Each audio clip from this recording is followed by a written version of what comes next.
get you out of here. Behind you. No, it's okay. He's with us. Are you sure? Fairly. Hello, Leapers, and welcome back to the Quantum Leap Podcast. I'm Albie, and I'm so excited to have with us today Dana Melanie. She played Judith Murphy in Ben Interrupted, the lady that Ben had to rescue from the insane asylum. How you doing, Dana? I'm good. How are you? Thanks for having me. Good. I'm so happy to have you on. So glad to see you. You were great in this episode. Like really, really good. I think the whole episode really hinged on, at least the Leap part of the episode hinged on your character. There was that other crazy Leaper X stuff going on, of course. But the main objective was Ben to get you out of the insane asylum. I watched some of your stuff. I watched your demo reel. That's pretty cool. You got to work with Mariska Hargitay. That's even difficult for me to say. Yes. And I saw that short film you did. That was pretty good. Can you tell me how you got started in acting and some of your earlier work before you got to Quantum Leap? Sure. I've been acting since I was probably 11 or 12. I actually got into it when I was a baby. My mom got me into commercials when I was an infant, and then she was always telling me, don't talk to strangers. So when I was getting older, I was getting confused going into rooms talking to strangers, and I was like, I don't want to do this anymore. And she's like, okay. But when I was 11 and 12, I was like, please let me act. I need to be an actor. I have to do this. And that's when I started writing as well. And she was kind of resistant to it because she knew the industry a little bit. And one day I was at the mall and some woman ran up to us and was like, have you ever wanted to act? I swear.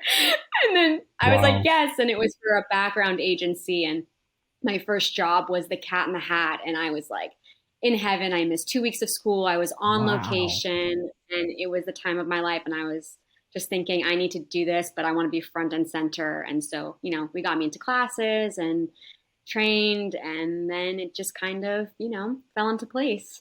The Cat in the Hat, the movie? Yeah. Wow. Yeah. My daughter and I watch that often. Which part are you in so we can see you next time? Okay, so the scene that's like coming into the neighborhood scene where the tracking shot into their main house, if you look on the right side, there's a little girl running up the sidewalk with I think I'm carrying a cart. That's me. Oh, wow. So cool. Yeah, but it was so exciting. I remember going to the movie theater and just being so giddy because I was like, I'm in this movie. It was a really sweet experience. That is awesome. Yeah. We love that movie here. That's cool. Can you tell me how you got, you're in this short film that I watched, and you're the only person in it. Oh my gosh, Waiting to Die in Bayside Queens. Yes. How could I forget? My mom wrote that, and I played basically it was kind of based off of her childhood because I wanted to work with her, and I said, hey, let's write something. And she was always telling me these stories that I thought were hilarious about her childhood growing up in Queens. And that's what we came up with. She wrote it, and I got a friend of mine to direct it. And yes, I played Jordan. Yes, Waiting to Die in Bayside Queens. She's a hypochondriac who thinks she's dying. Yeah, yes, was really thank you good. for watching that. How old were you when you done that? You looked pretty young. Actually, that was not too long ago. That was only a few years ago. Yeah. Really? Wow, pretty cool. Yeah, without makeup and some frizzy hair, I can play pretty young. But it was directed really well. The photography was amazing on that, and just the cute little story sucks you in. Yeah, your mom did really good on that too. Yeah, we were very, very proud of it and happy with it, and we had a great team, and we shot it in 2 days, one location, really, and it was a lot of fun. And then That's awesome. And you've done other different work. What was your career like between then and getting to Quantum Leap? It's been busy. I did a series for Netflix, a kids series called Greenhouse Academy that took me to Israel for 3 months, and that was an incredible experience. Yeah, it was amazing. Wow. It was my first time there, and it was a wonderful experience. And then did a lot of indie films in between, and then a lot of guest spots. Like you said, I just did SVU, and I have The Marvelous Mrs. Maisel coming out after Quantum, which is, I think, May 19th is when my episode comes out. And then working on my writing stuff it's interesting because Waiting to Die in Bayside Queens was sort of my mom's tale of her experiences growing up. And we just had a premiere for one that I wrote that was kind of my experience growing up, or sort of after high school and having an existential crisis. So it was kind of like a cool, and she helped me produce that. So it was kind of like they kind of go together, but they're very different. And yeah, that's what I've been focusing on. We're working to making that into a full feature right now. It is a full feature, but we're getting financing for that. So I've been keeping busy. Awesome. How did you get the role on Quantum Leap? My mom, who's also my manager, one day was like, "Hey, here's this audition. I think she's like, it's a really, really cool role. You get to be in a psych ward." And I was like, oh my gosh, this is my dream. The crazier, the better. It's my favorite. This is actually the second time NBC has had me being dragged away by orderlies. That's funny. So yeah, and so I just put myself on tape, and it was before the holidays, and I didn't really think much of it. I do love period pieces, and I had just done Marvelous Mrs. Maisel, which was also in the 50s or, early 60s, and kind of just forgot about it. And I was in a writing session one day, and my agent was like, "Hey, here's Quantum Leap. You interested?" And I was like, "Of course I'm interested. Absolutely. It's a classic. I got to do this." And that's how it came about. It was really just, basic actor, audition, and then you get it. Cool. How soon after you found out you got it were you like on set filming? Within days. Really? Within days. Oh yeah. Wow. I had to cancel. All my plans were canceled for the week, and then I had to get COVID tested straight away, because you have to wait 2 days before you actually get to set, and then just went to wardrobe, which was really fun, for my little my scrubs. And then also I had one more outfit, which was for my portrait that comes up on the hologram. So they knew who to find. But it was really fun. Yeah, it's very fast. It was fast. It's a quick turnaround, and it was a blast. Was that portrait done like just on one of the days you were filming and they just pulled you away for a minute, or was it a separate day? Yep. Yeah. Actually, I actually think I just had that portrait one day, but it was in between filming for everything else. And we had the set still photographer. It was just on the sound stage that we were at, set up the backdrop, and then we snapped some photos. It was really fun being all glam with the hair and with her little pearl. Very different from what you actually got, which was in scrubs, like no makeup and, a little disheveled as you would be in a psych ward. Yeah. How many days did you shoot?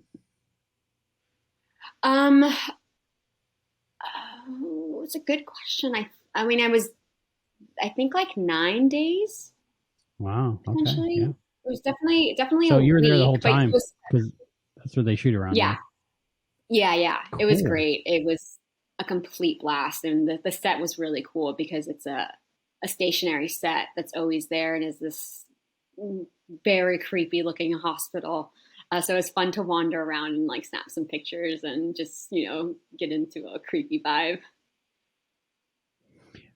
What kind of work did you have to do to get into this character? Because you're like a very happy, bubbly person, and then this woman, this Judith, she had bad things happen to her that landed her there. That probably, as from what I can tell, weren't even her fault. So, and she's dealing with that and being incarcerated wrongly. And so, like, what do you do to get to that character?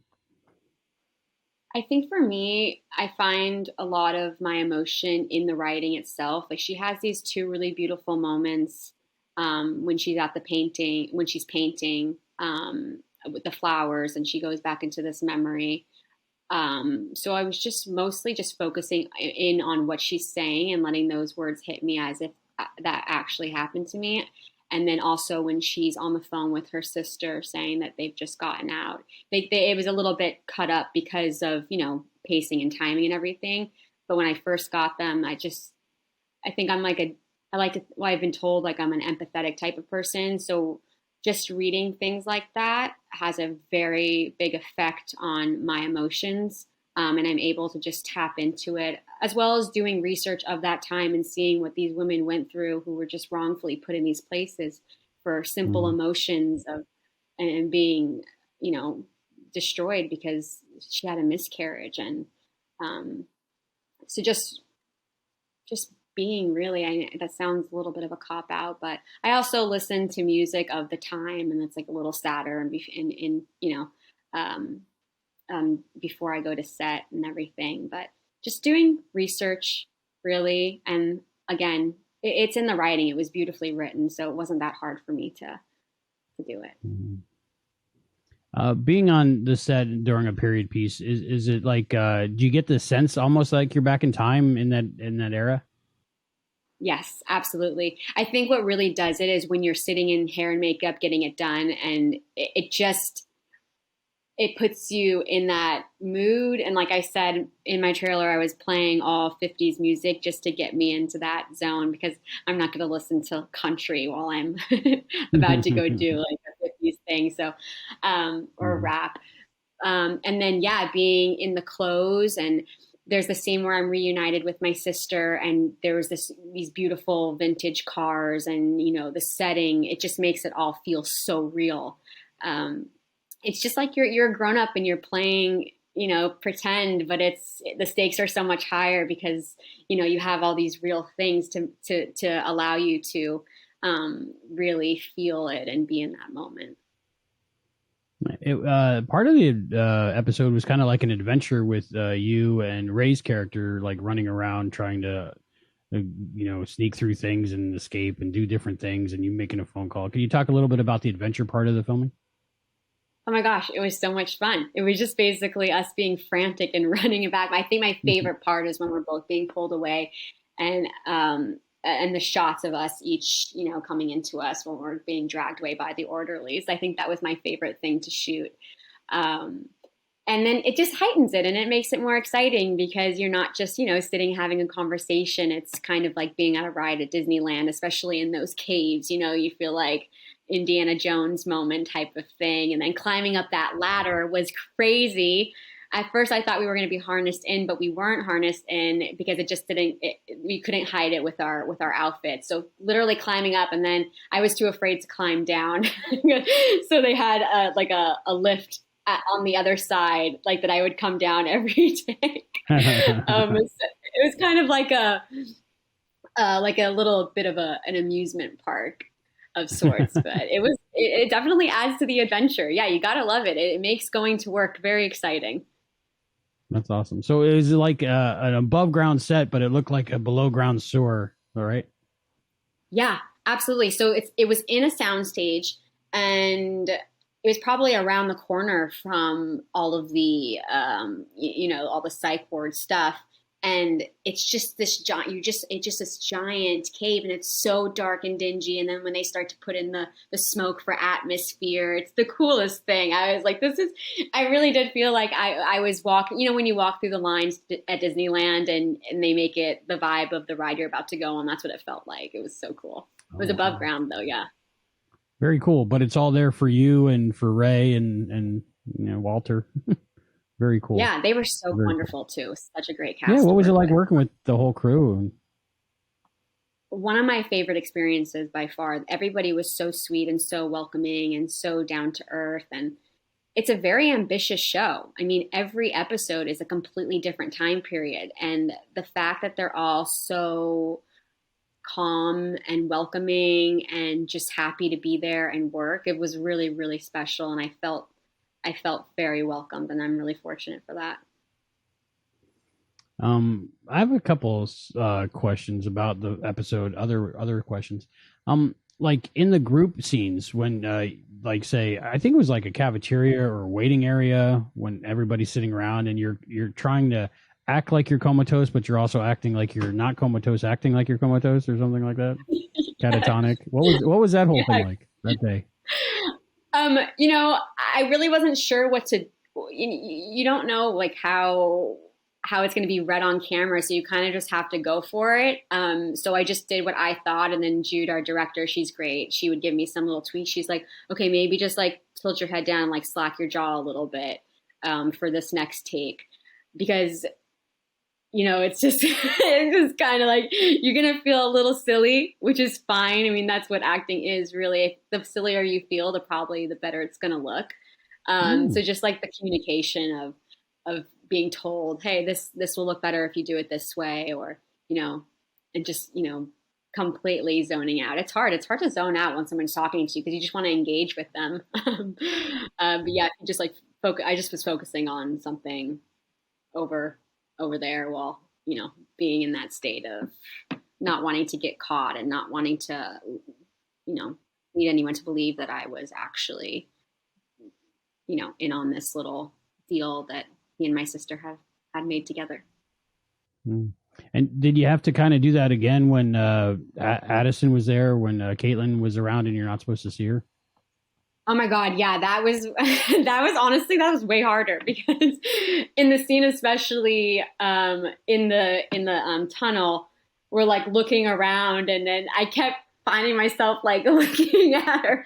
Thankfully the camera was behind me, but every time I would turn around to like look down the tunnel to see if anybody was coming, my eyes just went to her. It was so hard to not look at her because you're like, she's not there. So yeah, I feel like actually that was probably the hardest part. It can't be easy.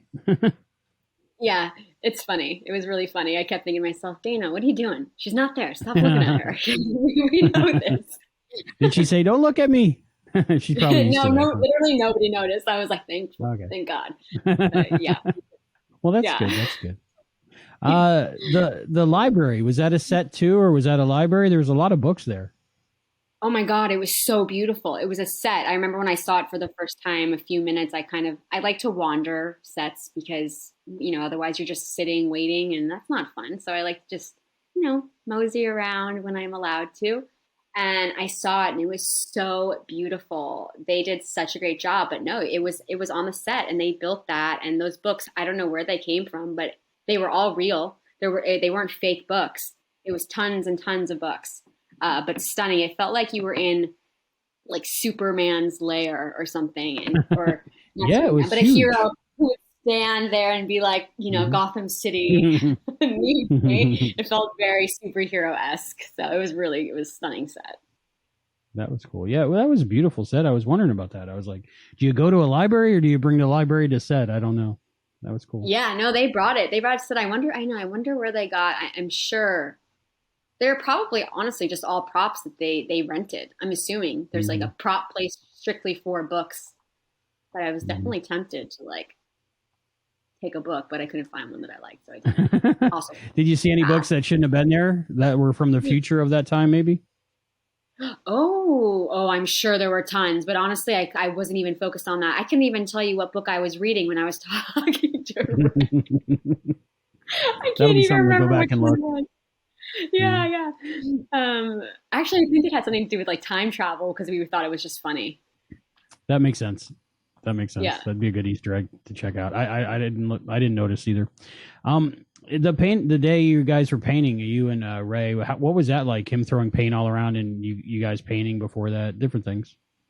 Oh my gosh, the painting was so funny because it got everywhere, and they only had so many canvases too. So meanwhile, we're just like painting and painting and painting my horrible flowers, which is funny because I do paint, but like that was not really that's not like my work. It was just one of the writers was saw I had posted a painting that I did. They're like, wait, you can paint? You could have been painting your actual things. And I was like, yeah, but I just figured it was just better for continuity to like not do that.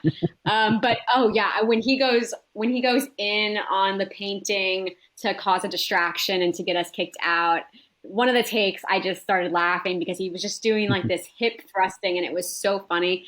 Another take, I had one of my close-ups and I touched my face right as I called action and I got blue paint on my face and I was like, whoa! And like they kept going and I was like, wait, I'm sorry.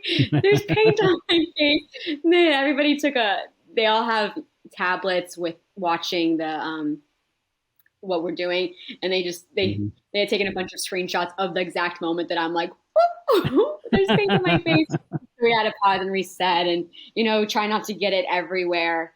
But it was fun. That's another beautiful set because it just reminded me of One Flew Over the Cuckoo's Nest. Yeah, there's a lot of that feeling in this episode, I think, on purpose, but Definitely. it worked out really good for the episode. That was fun. Yeah, Did you I get to think keep so your too. painting? No, I didn't, but I did sign it. So whoever got it Ah. one day, Hmm. I'll have it's to worth put the an big eBay bucks. search for that.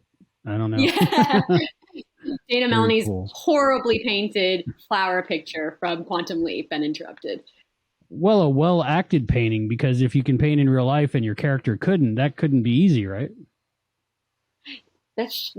I'll take that. I'm gonna say yes. Um, uh, Tell me about watching your episode on television.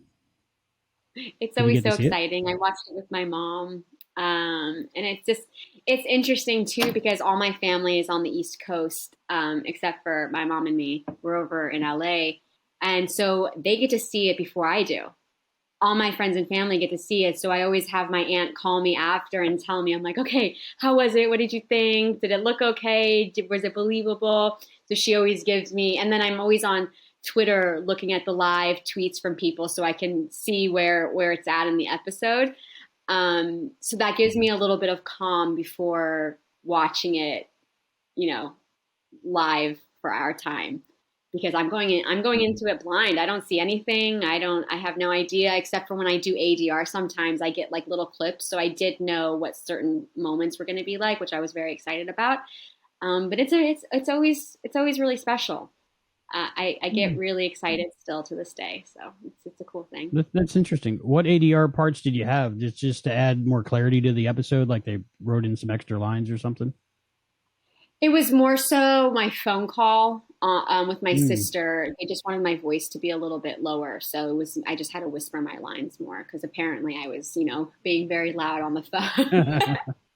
Very They're cool. You like, did well because I didn't notice. A lot of times I notice ADR, but I didn't notice that part. That's very good. "Yeah, oh, good, thank you." Yeah, and I Mm. think that was the main one. There might have been like one line added somewhere else, but for the most part, it was the major thing was to just whisper. And how shortly before air were you doing the ADR? That was, I think, a week or 2 weeks before. Okay. Yeah, I was. Yeah, that's when it was. It was the day after I came back from Mammoth from the film festival, but I can't remember when that was. Everything is a blur. Time, what is time? Which is so Yeah, funny. it's an illusion. Yep. Yeah. Was the finished episode you watched on television, was that anything different than you shot? Like, were there things you shot that didn't make air?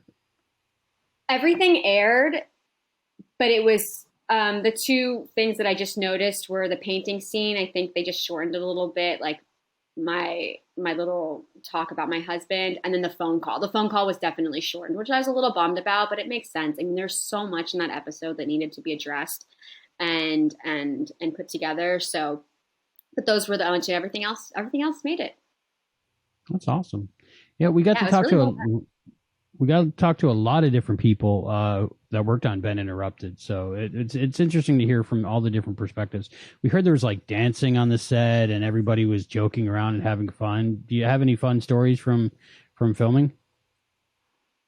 Let me see. I mean, I think it was really just like the whole paint scene. That was really funny. And then there was a little, I think they posted it on social media with Ray and Walter doing their little like stabbing each other in the throat thing, their little, so that was really fun. I just think like the whole experience, there were just always just these organic moments of fun and laughter, especially given the circumstance that we're in a psych ward and, people are getting stabbed in the neck and injected and lobotomized. And there was a lot of physicalness too. So it was, it was fun. It was definitely fun, but nothing like those are the two things that just stick out to me off the top of my head. Good question. I'm sure I'll think about something and be like, oh my God, that was so funny. Did they have a stunts person on set for you? Because I know there was some orderlies dragging you around and stuff. And did Oh yeah, the stunt definitely. person make the air, or did your shots make the air, or a combination? How did that work? You mean like, did I have a stunt person? Yeah, for you. No, we had stunt coordinators for sure. Okay. But it was all of us doing our own stunts, especially honestly climbing up that. You would think that ladder, it's no joke. It's no joke. I think it's easier when a ladder is at least, on an angle, but that one was just straight up and down. And that's a different feeling because I'll climb a ladder any day. But when it's straight up and down and you have to, and you're going through this hole and they're like, okay, do you want to climb back down? And you're basically like extending your body over this manhole to go straight back down. I was like, no, I'll take the lift. Sorry, it's going to take a little longer, everybody, but there's no way. But yeah, we did that. We climbed up. It was crazy, but it was Very so cool. cool. It was exciting. Yeah, it looks really good in the final episode. So glad. What do you think of the episode overall after you watched it? Can you separate the episode from your work on it, kind of? Absolutely. Yeah, no, totally. I thought it was so exciting. I think it turned out beautifully. Again, they fit so much in, and I think they did it in a really beautifully organic way. And yeah, I'm a fan. I love this kind. I love the show. I just love it all. So definitely, I could take so it's definitely a 2-watch thing. So I watch it once for how I did, and you go into this whole little rabbit hole of, oh, I should have done this, or maybe this next time, and then you watch it the second time with more of a clear head and less judgmental and harshness for yourself, and you're able to enjoy the actual full episode. So yeah, I definitely got to do that. Very cool. And upcoming, you have an episode of The Marvelous Miss Maisel, right? Yeah. Did I say that right? Yeah. I can always, everything's a tongue twister for me today. I don't know why. Can you tell us a little bit about your experience on that and what people should expect and where they can watch it? So yes, it's going to be on Amazon. My episode comes out May 19th, but it's just the final season, and it's the second to last episode that I'm in. But the entire season premieres, I believe, this Friday. I'm not sure what day it is today. But so it starts, and it's their last season, and that was an incredible experience. Amazing. The wardrobe, the hair, the crew, the cast was amazing. I can't say anything about my episode. But it's definitely for fans of the show. They're going to absolutely love it because it just brings everything together. They're going to really, really enjoy it. And I'm excited for people. I'm excited to see it. I haven't seen anything. I saw one little piece during ADR again and was like, this is going to be really cool. So it'll be nice. Yeah, I'm excited. That's all I can really say. I know I say that all the time. Like, I'm so excited, but I truly am very stoked for people to see it. And I think everybody's going to really, really enjoy it, especially seeing as that's the last season. Yeah, I'm excited to watch it. Anything you're in, you're very good. And you were great in this episode, Ben Interrupted. Thank you so much for talking to us today, Dana. Thank you so much for having me. This has been such a joy. I'm so lucky. Thank you.